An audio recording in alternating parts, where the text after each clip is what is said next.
Tjena, Kristoffer från Fordonspartner och här har vi helt nya Tesla Model 3 Highland där 50% av delarna är antingen bytt eller förändrad. Så nu ska vi gå igenom allt som ni behöver veta om det.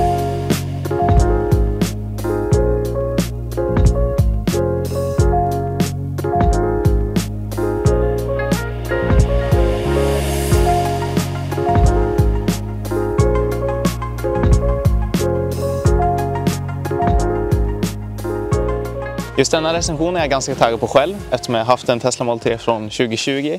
Men det är ju typ 3 år emellan så mycket har hänt och de har ju släppt uppdateringar lite smått och gott varje kvartal i princip. Men nu är det ju en av de större uppdateringarna, en riktig facelift, så ja, vi kör på.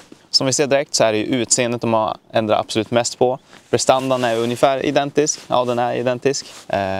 Förutom att de har sänkt topphastigheten från 230 till 260 beroende på vilken modell det hade, ända ner till 201 km i timmen, mjukvarumässigt då. 201 km i timmen, fan vad drygt. Men de har ändrat på fjädringen som man kan tycka räknas lite som prestanda. Den ska vara mjukare och smartare och det ska vara jäkligt stor skillnad har jag hört. Men det ska vi prova senare.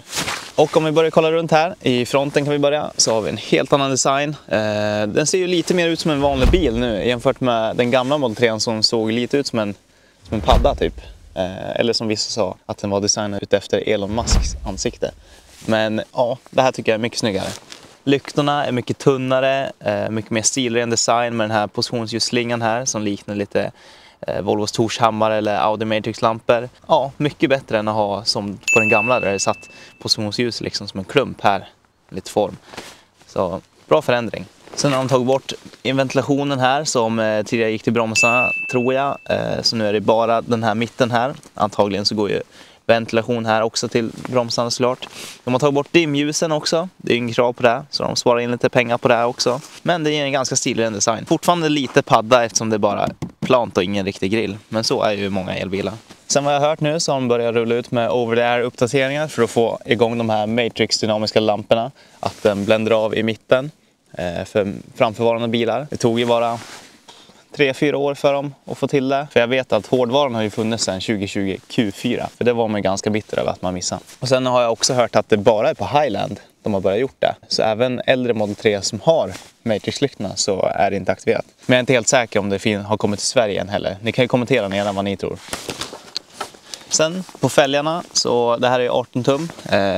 Väljer du 19 tum så får du inte den här standard navkapseln som de nästan jämt kört med. Utan då blir det små kapslar på varje eke så här emellan här. Som ska ge lite bättre räckvidd och mindre luftmotstånd.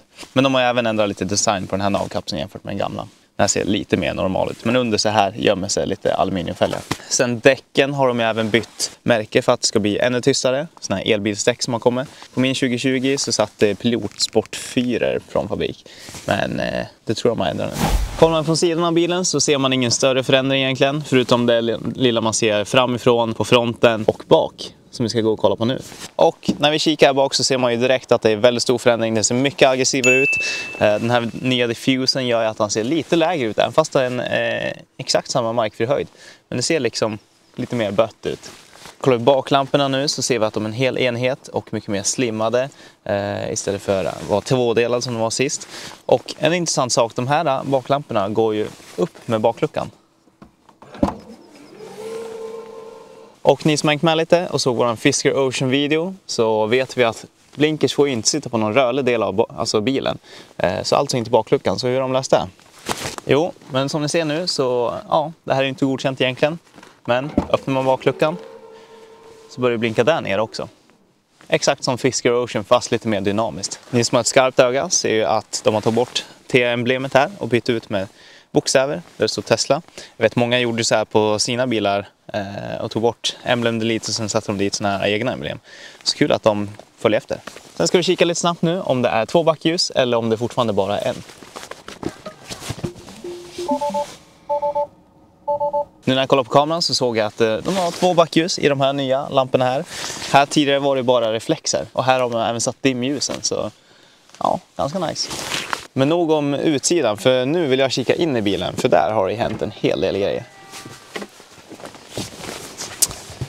Ja, så här är vi i helt nya interiören. När man inte trodde att Tesla kunde bli mer minimalistisk, då blev de där. Vi har ingen växelpet här på höger sida och vi har ingen blinkers bak eller för helljus eller spolarvätska. Så det gör man. Det kommer vi visa sen. Kollar vi instrumentbrädan så har vi en mer helgående design, mer enhetlig. Sen har vi även äntligen ambientbelysning som går hela vägen runt ända bak. Och det följer liksom en strömlinjeform här. Går det att ändra färg på? Hej hej! Har du fotat här? Nej, jag håller på och filmar bilen. Jaha, då Jajamän. står det örnar här ute, havsörnar. Ja, jag hörde någon sa det. Ja, men grymt. Tack. Sen har vi en annan panel här. Nu är det tyg istället för sån här fake-trä eller en vita panel man kunde välja. Så det här ser mycket snyggare ut och sen har det nog med ljuddämpande effekter att göra också. Och sen om vi kollar på ratten här då, som är lite speciell. Enligt mig jäkligt mycket bättre design. Den gamla ratten såg lite bebis ut. Den här har skönare grepp för händerna om man håller så här. Materialmässigt känns det lite skillnad, lite lenare kanske. Och största skillnaden som sagt kanske är spakarna som saknas här. Vi har ingen växelpet eller blinkers eller vindrutetorkare. Men vi kan gå igenom lite här vad knapparna gör på ratten. Och blinkers har de flyttat till 2 knappar här. Så nu får du en blinker, trycker du bara där. Och höger. Och sen för att avsluta trycker du åt samma håll. Och det här är ju touchknappar, men de har liksom haptisk feedback. Och jämfört med Volkswagen ID3 som också har exakt lika på sin ratt så är de här markant mycket bättre. På ID3 då vet man liksom inte, de känns laggiga och man råkar ofta trycka 2 gånger. Så den här haptiska feedbacken är mycket bättre. Helljus, lampor, du får även upp menyn här i skärmen. Så på den här knappen har du lite snabbfunktioner, exempelvis kan du styra menyerna. Trycker vi på spårvätsknappen här nu så då kan jag styra i menyn här på hur jag ska göra. Sen håller vi in den här. Då får vi en liten meny. Så kan vi gå och välja lite olika alternativ, accelerationsläge, lite snabbknappar så att du inte ska behöva hålla på med touchskärmen. Kollar vi på höger knapp här så har vi ju först en kameraknapp upp till vänster här. Kan du aktivera medan du kör också, smidigt. Om du vill kolla döda vinkeln lite snabbt. Vindrutetorkarknapp för att styra där, som sagt med den andra där.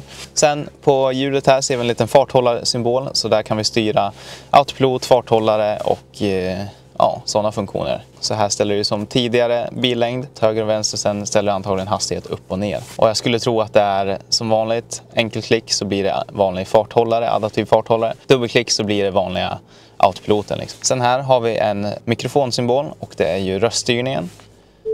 Öppna handsfacket.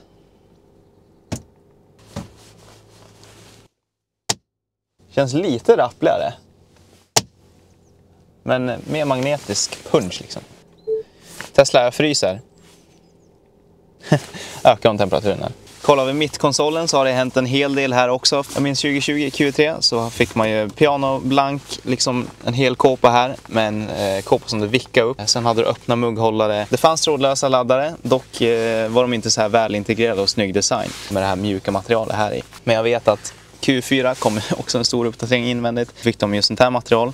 Dock var det inte lika design här. Och de här kåporna var inte heller lika. Så det här är nytt i Highland. Det här är någon slags aluminiumkåpa med lite textur för att få lite mer premiumkänsla. Jäkligt rymligt som vanligt. Sen har det även täckkåpa för mugghållarna. Om där ska vi ju självklart prova om de blir godkänt för en Nocco. Så nu ska vi se. Jag ser att de har små knoppar här. Det hade ju inte min alls. Så det var ju helt kört. Och en sån här bil, då blir det lite G-krafter. Så det här är inte alls godkänt. Det här kommer tippa omkull direkt. Inte bra. Lite trick kanske att spänna åt den sådär. Allmänt jäkligt gedigen. Känns jäkligt bra.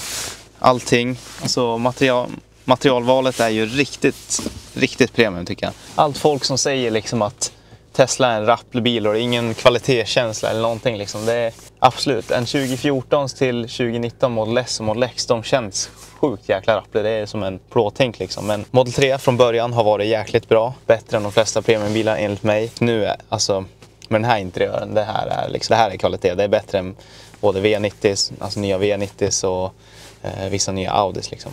Det känns sjukt bra. Så de har verkligen steppat upp gamet. Och sen ska vi självklart prova ljudnivån i bilen också när man kör. För jag vet min var hemsk när det gällde liksom ligga på E4. Då kunde man knappt prata med någon som satt bak. Men det ska de fixa nu. Så det ska vi prova sen. Men för en annan så är det här en helt annan bil liksom jämfört med vad jag hade. För någon som kanske har en 2022 så kanske inte är lika stor skillnad. Kollar vi på sätena här så är de liksom perforerade och har massa små hål i sig. Och det är ju för att de är ventilerade här fram nu. Så då har de både värme och kyla.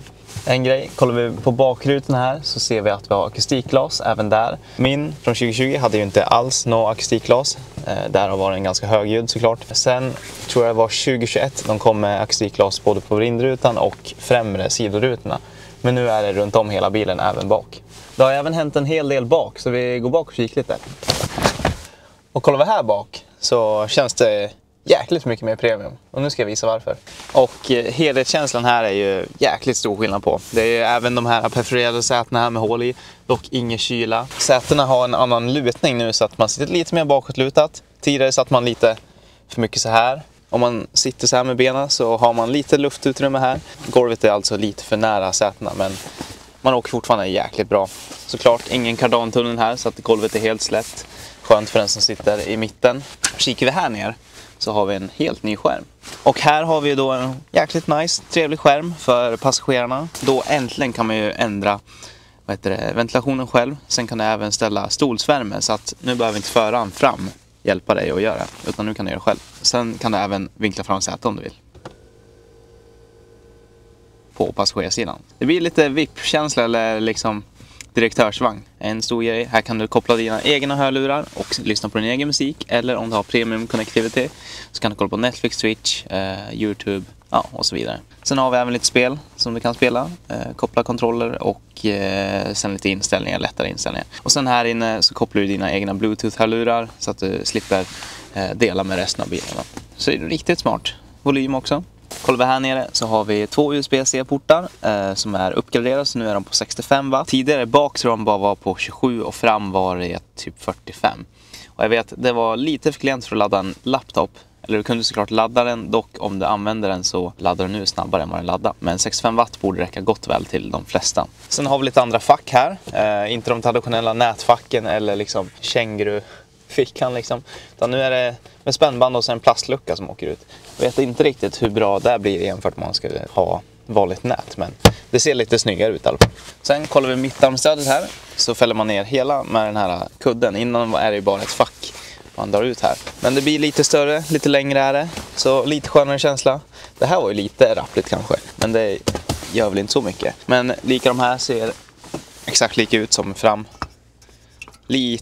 Nej. De här får inte heller godkänt. Liksom ett gaspådrag så bara flyger hela drickan. Och sen har ju de även uppgraderat ljudsystemet. Så jag tror från 14 högtalare till 17. Så det är 2 baslådor så att det blir ännu fylligare ljud.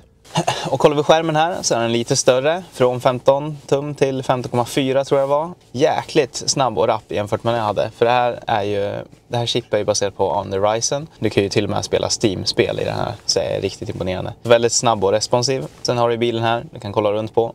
Ena dörren öppen. Lite inställningar. Klassisk Tesla. Kamera. Men skärmen är lite ljusare nu också. En liten ny grej. Det här är ju klassiskt Tesla. Och välja med fläktarna. Men nu går det att separat stänga av fläktarna på vardera sida. Så att om ni inte kan samsas med frampassageraren kan du stänga av den om du vill. Den kan även styra fläktarna separat. Värme har du kunnat justera både och fram förut också. Sen har vi ju våra vanliga lägen. Camp mode och dog mode. Sen har behållklimatet på. Så nu tänkte jag att vi skulle ut och provköra, men hur får man ens i en växel utan växelpet? Det finns faktiskt 3 sätt att göra det på. Det första kräver att man har bälte på sig. Och som vi ser direkt, tryck på bromsen för att lägga i D. Står det framför en vägg här, då hade den sagt tryck på bromsen och lägga i R, alltså reverse då. Så bara trycker man på bromsen och så går det att köra framåt. Och sen här ser vi en liten slider och det här är ju också andra växelpeten. Så drar man den bakåt, så backar man, drar man framåt. Så lägger man in framåt. Och här uppe har vi tryck för att lägga i P-läge. Så då hamnar det en parkering. Men säg att skärmen slutar fungera. För skärmen har slocknat för mig någon gång på min. Och det är ju inget bra att man inte kan komma iväg. Då får man kolla upp lite. Och det här är ju i princip så här emergency-knappar liksom. Så har vi P, R, N och D. Så då kan man lägga i backen. På backen. D. Sen har vi park. Så det finns alltså 3 sätt att välja växel på i den här bilen. Faktiskt jäkligt bra. Man vänjer sig jäkligt snabbt. En sak jag märkte här. Lamporna innan. Nu är det touch. Likt ID3. På min då trycker man in med en fysisk knapp på själva lampan liksom. Ja, så nu var det dags att provköra på riktigt. Nu har vi riggat upp lite kameror här, så nu ska vi se hur han känns att köra. Tänker vi rulla lite. Och där de sa var ju att fjädringen ska vara jäkligt mycket bättre, mjukare och smartare. Så vi får väl se om det stämmer. Och man märker redan så fort man rullar iväg på den här grusvägen att det är markant mycket tystare i kupén. Nu åker vi bara 26 km/h, men det är en jäkla skillnad alltså. En sak att notera är att det sitter dubb på den här, så vanligtvis så kommer den vara ännu mycket tystare. Tuta i mitten. Alltså bara att man tutar där, det låter som att det är någon annan bil som tutar i princip liksom 20 meter bort. Det är inte som att man hör att tutan sitter i den här bilen. Det är ju inga riktiga väderförhållanden och provar köra någon launch eller liknande, men jag tror det finns en för stor mängd redan med videos om hur snabba Tesla är iväg. Och det här är ju long range-modellen då. Sen har de ju bytt namn på standard range plusen. Den heter ju bara RVD, alltså bakhjulsdriven, eller bara vanlig Model 3 kallar man den nu. Så har det blivit. Och så en sak, ratten är jäkligt mycket skönare att greppa nu. Det ser mycket bättre ut. Känns jäkligt naket att inte ha några spakar här liksom. Det har man ju haft i bilar i typ alla år och dagar. Och sen bara pang försvinner de. Och det är ju inte otippat alls att det är Tesla som är företaget som tar bort det. Nu ska vi prova blinkersen. Trycker man där. Som sagt tidigare, haptiska feedbacken på de här knapparna är jäkligt nice. Känns verkligen som man trycker på en knapp fast att det bara är touch. Fan. Fint drag. Nu här i 70 så en jäkla skillnad alltså. Så då har vi aktiverat autopilot nu, och en sak jag saknar är Teslas autopilot. Den är helt klart en av de bästa på marknaden. Och sen nu när den piper så är det hastighetsvarning. Det är en ny EU-reglation att du måste liksom ha en varning om du kör över hastighetsbegränsningen. Och den där går att stänga av genom att trycka där uppe som jag gjorde nu. Men den kommer alltid tillbaks nästa gång du parkerar bilen. Det är exempelvis på Volkswagen, linjebevakningen här när du kör över en linje. Den går att stänga av, men den kommer starta varje gång. Och det är också en EU-reglation på alla nya bilar. Jäkligt jobbigt, man skulle vilja stänga av det helt, men så är det tyvärr. Så när vi kollar här nu har vi en kameraknapp. Får vi upp kameran där kan man snabbt kolla döda vinkeln där.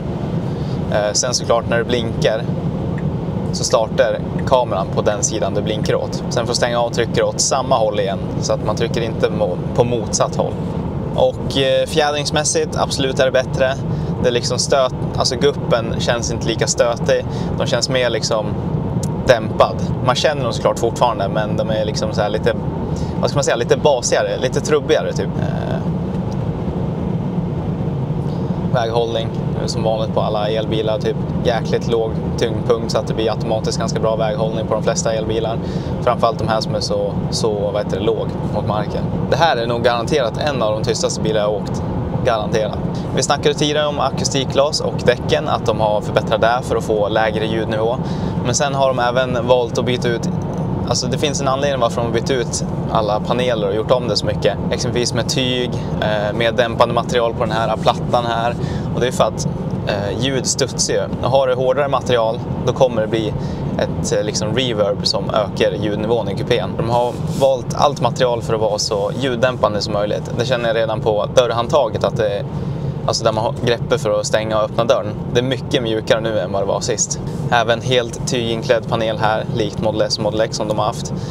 Tidigare var den lite hårdare läderaktigt här. Den här var ju helt hård och nu är det tyg här. De här känns mycket bättre också i ett mjukare material. Lite annan design på dem ser ut som. Innertaket vet jag inte om det är exakt lika eller om det är något bytt där. Men jag skulle gissa på att även där är bytt. Man har tänkt på allting för att få ner ljudnivån. Och varje liten grej gör lite grann, men alla tillsammans gör en väldigt stor skillnad. Sen gillar jag verkligen ambientbelysningen där. Det ser riktigt nice ut och det är inte störande på något sätt heller. Prova torkarna. Trycker man på höger knapp här. Nu vill jag ha spolarvätska så jag håller in den. Även på spolarvätskan där har de lagt in fler munstycken så att det blir jämnare utlagt. Trycker man en gång så blir det en enkel tork liksom. Den går en gång bara. Blinkar vi höger här, svänger in. Och alltså så länge man har ratten ganska rakt funkar den här knappblinkersen jäkligt bra. Men när det börjar bli liksom att man ska svänga ratten hitåt. Säg att jag är en rondell nu och så ska jag börja blinka ut. Ja, först och främst blir det jäkligt knepigt typ lista ut vilket håll som är vilket. Sen måste jag försöka hitta den där knappen. Har man en spak då kommer den alltid vara på samma ställe, så då kan du styra med en hand och blinka utåt med en annan hand liksom. Det där är säkert vanesak, hitta sina knep. Den här vägen var ganska perfekt. Det är lite så här guppig skogsväg, skrovligt nu när det är snö och is. Men man känner verkligen skillnad på fjädring. Man känner det såklart fortfarande, men det är mycket mer dämpat. Och även där hjälper ju till med ljudnivån i kupén. Och nu kör vi på avstängd väg. Det är professionell uppsikt, så nu kan vi prova att åka upp i motorvägshastighet här. Och nu även fast det är blött på marken och det är dubbdäck så tycker jag att det är liksom jäkligt bra. Helt sjuk skillnad. Prova tuta. Alltså, det låter som att tutan är liksom långt bort där typ. Riktigt nice. Bra jobbat som tusan. Och den här bilen har vi ju lånat, så det är ingen bil vi säljer tyvärr. Men skulle någon vara sugen på en så kanske vi kan skaka fram en om någon vill ha en. Ljudsystemet, nu har inte han Premium Connectivity, men vi kan prova att lyssna på radio då.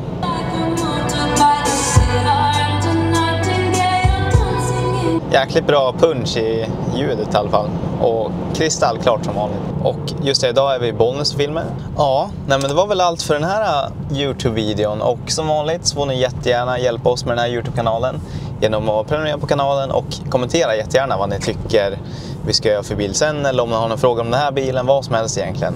Så vi hörs i nästa video, så ska jag åka och tvätta den här bilen nu. Tvätta och städa.